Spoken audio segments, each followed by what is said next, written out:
Deep beneath a private landfill in central Illinois, buried under at least 30 feet of highly compacted garbage spanning an area equivalent to half a football field, lies the devastating answer to one of the most unsettling disappearances in modern academic history.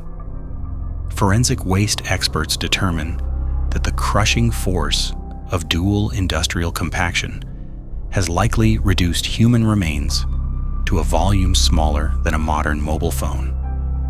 The high levels of chemical decomposition and shifting soil make any physical excavation both dangerous and unlikely to succeed. Up on the surface, the twin cities of Urbana and Champaign project the image of a sprawling, decentralized academic sanctuary. But on the afternoon of June 9, 2017, a stark atmospheric transition mirrors a sudden quiet horror. In broad daylight, on a highly visible academic corridor framed by brick buildings and concrete bus shelters, a black vehicle pulls to the curb. The passenger door opens. A brief conversation occurs, and a young woman carrying the hopes and dreams of her entire extended family across the globe vanishes into an abyss from which she will never return.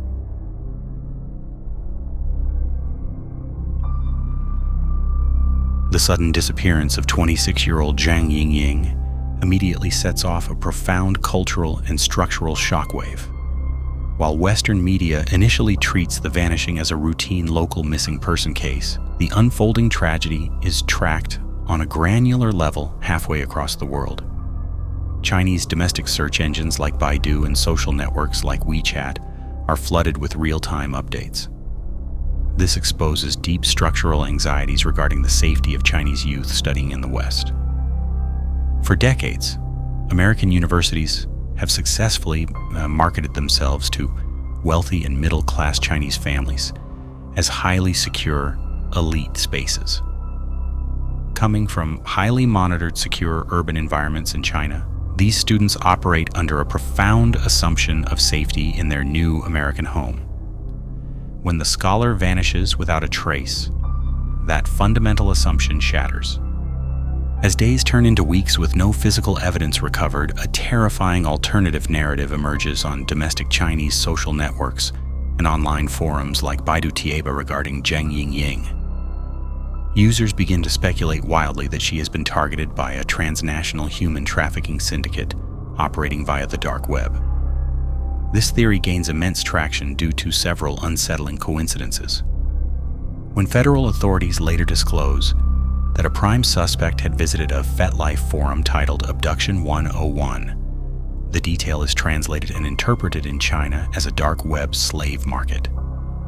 Furthermore, the global takedown of Alphabet, the world's largest darknet black market, occurs in July 2017, just weeks after her disappearance.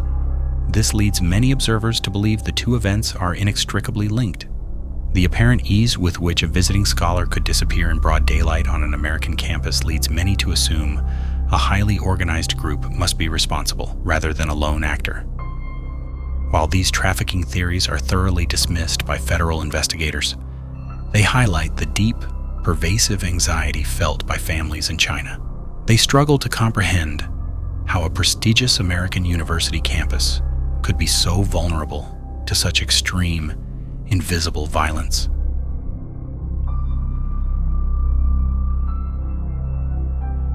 The vast, faceless theories of organized syndicates obscure the deeply human reality of the victim at the center of the mystery.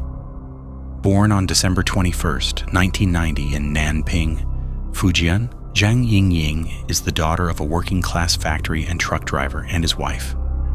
Growing up in a modest household, she is the first in her family to attend college. Belonging to China's one-child generation, scholars like her carry the immense financial sacrifices and expectations of their entire extended families. Her academic career is stellar. She earns her Bachelor of Science from Sun Yat-sen University at the top of her class in 2013, followed by a Master of Science in Environmental Engineering from Peking University in 2016. Before traveling to the United States, she works as a visiting scholar at the prestigious Chinese Academy of Sciences. Arriving in Illinois in April 2017, she conducts research on photosynthesis and crop productivity, hoping to eventually secure a doctoral position and a university professorship to support her family financially. Her family and fiancé describe her as deeply cautious, exceptionally warm-hearted, and possessing a vibrant love for life. She plays guitar and sings lead vocals for an indie rock band called Cute Horse in China. Bette Midler's The Rose is one of her favorite songs. She is scheduled to return home to be married in October 2017.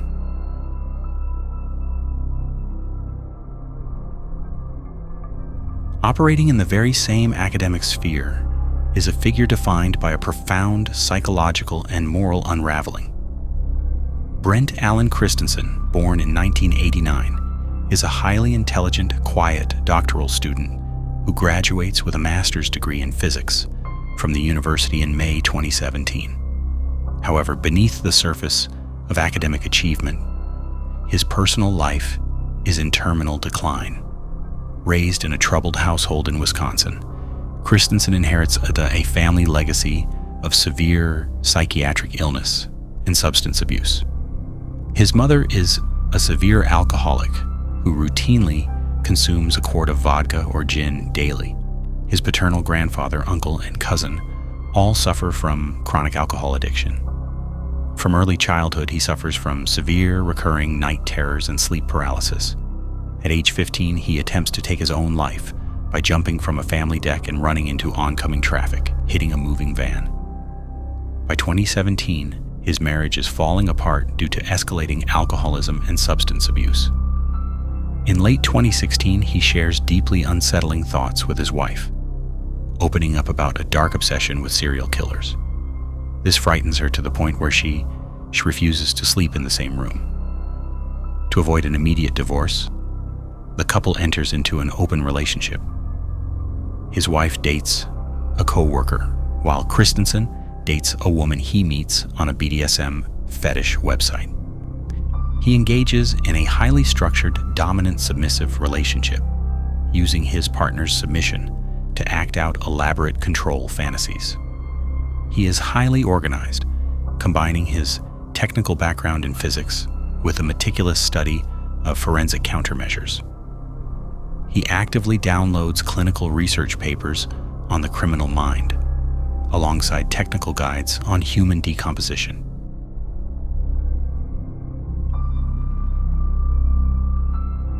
The precise chronological sequence of June 9, 2017, reconstructed through campus surveillance networks, digital forensics, and court disclosures, reveals a terrifying, methodical hunt.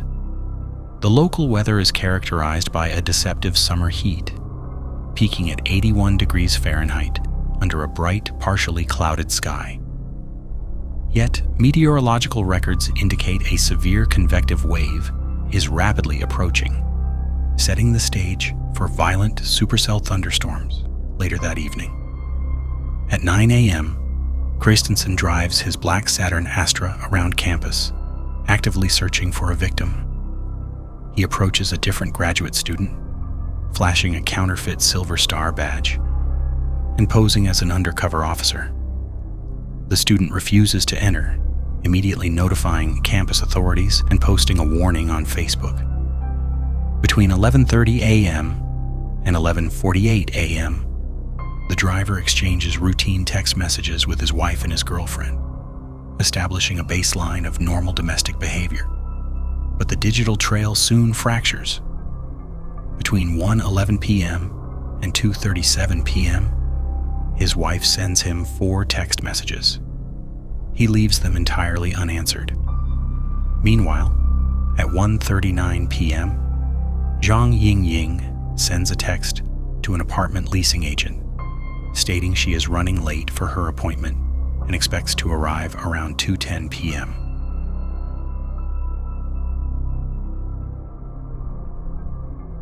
At 1:52 p.m., a critical transit failure alters the course of her life. Zhang Yingying exits a municipal bus and attempts to flag down a transfer vehicle. Because she is on the wrong side of the street, the driver bypasses her in accordance with transit safety protocols. Stranded, she walks toward a different stop at Clark and Goodwin. At 2:00 p.m., the black Saturn Astra passes Zhang Yingying. Spotting her vulnerability, the driver circles the block. At 2:03 p.m., the abduction occurs. The vehicle pulls over, a brief conversation takes place, and a counterfeit badge is displayed. She enters the front passenger seat, and the car departs northbound. By 2:38 p.m., the leasing agent texts her again, but the phone is now offline or ignored. At 9:24 p.m., an associate professor contacts campus police to formally report her missing after she fails to arrive for scheduled academic duties. The investigation initially hinges on the campus security cameras. Investigators watch the vehicle's passage, but due to low resolution and sunlight glare, the license plate is illegible. The case relies on a single physical irregularity captured on video: a cracked front passenger side hubcap. By cross-referencing this physical defect with local registration records, investigators narrow their search, distinguishing the vehicle belonging to Christensen from 18 other identical models registered in the county. Concurrently, a crucial civilian lead emerges. The graduate student who was approached earlier that morning files a police report and identifies the suspect in a physical photo lineup, establishing his predatory behavior on the very day of the crime.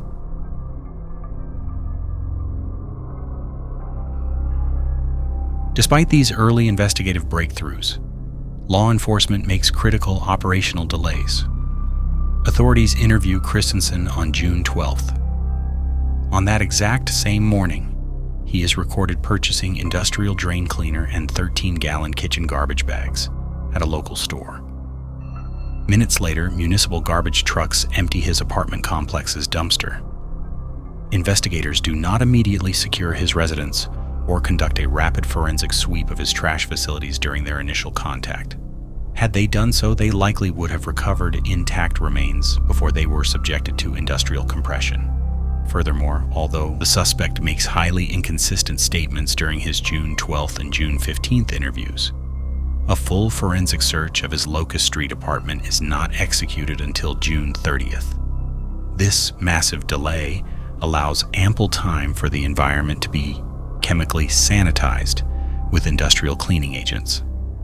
The capture and conviction ultimately succeed due to extraordinary civilian courage. The most decisive element of the investigation is the bravery of Tara Bullis, the woman Christensen is dating. After being approached by federal investigators on June 15th and 16th, she agrees to wear a concealed wire during her interactions with him. She is outfitted with advanced recording equipment disguised as mundane personal items, including a coffee mug and a post-it notepad. Over the course of 2 weeks, she maintains her submissive persona around him, despite her growing terror, to avoid raising his suspicions. On June 29th, 2017, during a public vigil walk for the missing scholar, her bravery culminates in a chilling recording. On the tape, a heavily intoxicated Christensen details his crime in graphic detail. He is driven by a narcissistic desire to fulfill a long-held fantasy of committing a flawless crime, a motive entirely distinct from the transnational trafficking theories circulating online. He brags that he is a successful serial killer, claiming the visiting researcher is his 13th victim, and boasts of his ability to evade federal agents.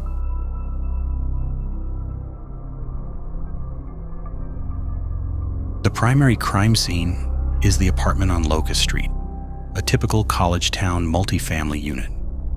Because physical remains are never recovered, the reconstruction of the final moments of Zhang Yingying relies entirely on a combination of localized forensic evidence and the perpetrator's audio-recorded admissions. When investigators finally execute the search warrant, they encounter an environment heavily scrubbed with bleach and industrial detergents. However, modern chemical and biological profiling allows investigators to pierce through the sanitization. Beneath the bedroom carpet padding, forensic teams recover a significant bloodstain. The DNA profile is a 97 octillion times match to Zhang Yingying. The mattress contains 3 distinct bloodstains, positive for her DNA. The presence of the bloodstain beneath the carpet padding proves that a major bleeding event occurred, one which couldn't be masked by superficial carpet cleaning. According to the recorded confessions, the victim resists her abductor with significant physical force. This desperate struggle is corroborated by a bloody handprint found on a wall inside the bedroom, showing that she fought to remain upright. The perpetrator admits to binding her with restraints and attempting to end her life on his bed for approximately 10 minutes, expressing frustration that she refused to submit. The bedroom serves as the primary site of physical incapacitation, while the bathroom serves as the final site of anatomical destruction. He drags her to the bathroom and places her in the bathtub. There, he uses an aluminum baseball bat to strike her head with maximum force, splitting her skull. Luminol testing later illuminates biological residue and DNA on this exact aluminum bat found in a closet. When she continues to show signs of life, he uses a knife to inflict further injury before finally committing the ultimate act of concealment. A cadaver dog named Sage alerts strongly on the bathroom vanity and door frame. The sink trap tests negative for her DNA, leading to the forensic deduction that extensive cleaning with Drano destroyed liquid biological material in the drainage system. The post-event forensics of the body disposal represent a calculated attempt to make recovery physically impossible.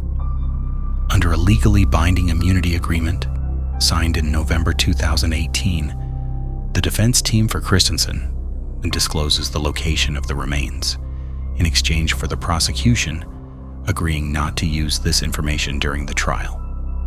On June 10, 2017, Christensen places the remains into 3 separate heavy-duty plastic garbage bags. He places these bags in his apartment complex's commercial dumpster. On June 12th, the dumpster is emptied by Municipal Waste Management, and the waste is transferred to a private landfill near Danville, Illinois. Prior to burial, the trash is subjected to an industrial compaction process at least twice. Over the subsequent months, additional layers of municipal waste are added, leaving Zhang Yingying buried beneath at least 30 feet of highly compacted garbage.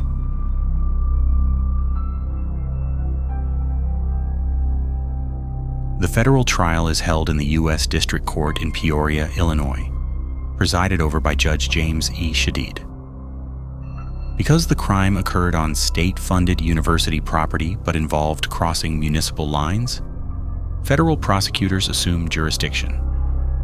This allows them to seek the death penalty, despite Illinois having abolished capital punishment in 2011. The trial of Brent Allen Christensen is notable for an immediate and shocking defense strategy. At the start of the trial on June 12, 2019, federal defender George Tassef takes the podium and openly admits to the court that his client committed the murder.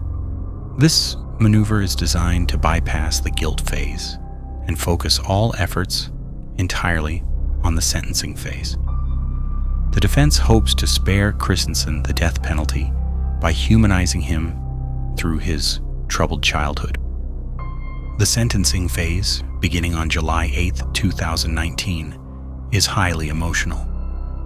The father of Zhang Yingying breaks down on the witness stand while looking at a photograph of him and his daughter at the train station before her departure for the United States.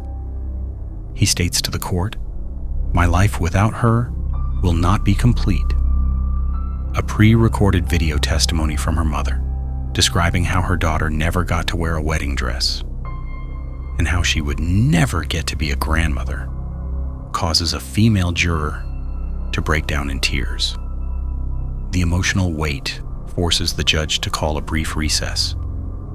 The defense presents 49 mitigating factors, focusing on the family history of alcoholism of Christensen, his mother's neglect, his childhood night terrors, and his attempts to seek help at the University Counseling Center. Under federal law, a death sentence requires a unanimous decision from all 12 jurors. After deliberating for 9 hours over 2 days, the jury deadlocks, with a minority of jurors refusing to vote for the death penalty. On July 18, 2019, Judge Shadid sentences Christensen to life imprisonment without the possibility of parole, plus an additional 10 years for making false statements to federal agents. During sentencing, Judge Shadid addresses Christensen directly, condemning his lack of remorse and his refusal to reveal the location of the remains, stating, "If your soul has any humanity left, help end our suffering." The structural fallout from the tragedy extends to the university itself. In June 2019, the administrator of the estate belonging to Zhang Yingying files a federal civil lawsuit against the university's counseling center social workers. The lawsuit alleges deliberate indifference, claiming that the counselors had failed to take appropriate action when Christensen voluntarily walked into the clinic in March 2017. During that visit, he scored near 100% on clinical depression, anxiety, and substance abuse scales, and explicitly detailed his homicidal ideations, including his purchase of body disposal equipment. This legal challenge threatens to rewrite the standards of care and confidentiality for university mental health professionals nationwide. However, in December 2019, a U.S. district judge dismisses the lawsuit, ruling that the social workers cannot be held civilly liable for random and incomprehensible actions that occurred months after his brief contact with the clinic. The ruling affirms that mental health professionals do not have a constitutional duty to predict and prevent unpredictable violent acts, a decision that relieves university administrations but leaves international student advocacy groups fundamentally frustrated.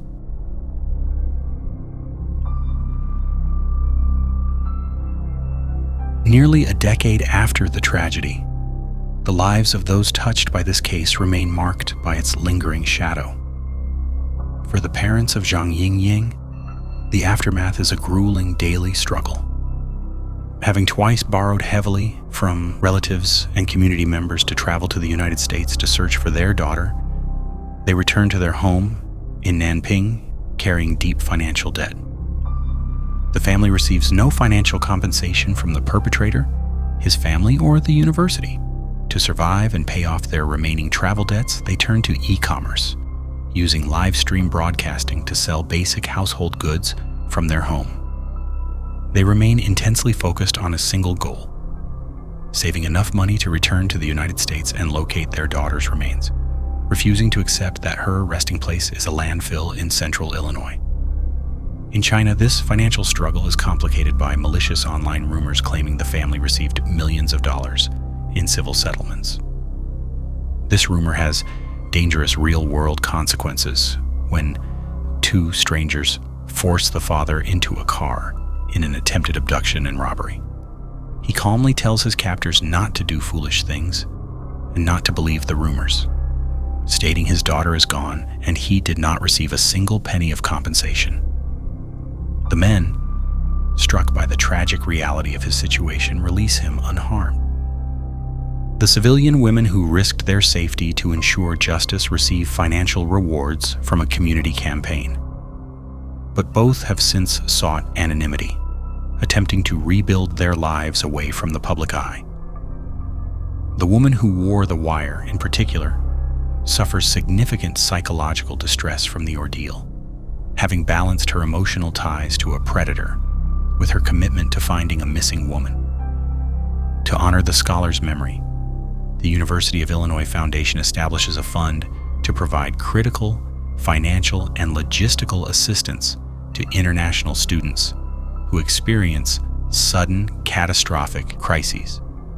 A memorial garden is built near the bus stop where she was abducted, featuring flowers, ribbons, and written tributes. Meanwhile, Brent Allen Christensen is transferred to a high-security federal facility in Kentucky to serve out his life sentence in absolute silence. Beneath 30 feet of compacted industrial waste spanning half a football field, the physical truth of a brilliant young researcher remains suspended in darkness, leaving behind only the agonizing absence of an unresolved ending.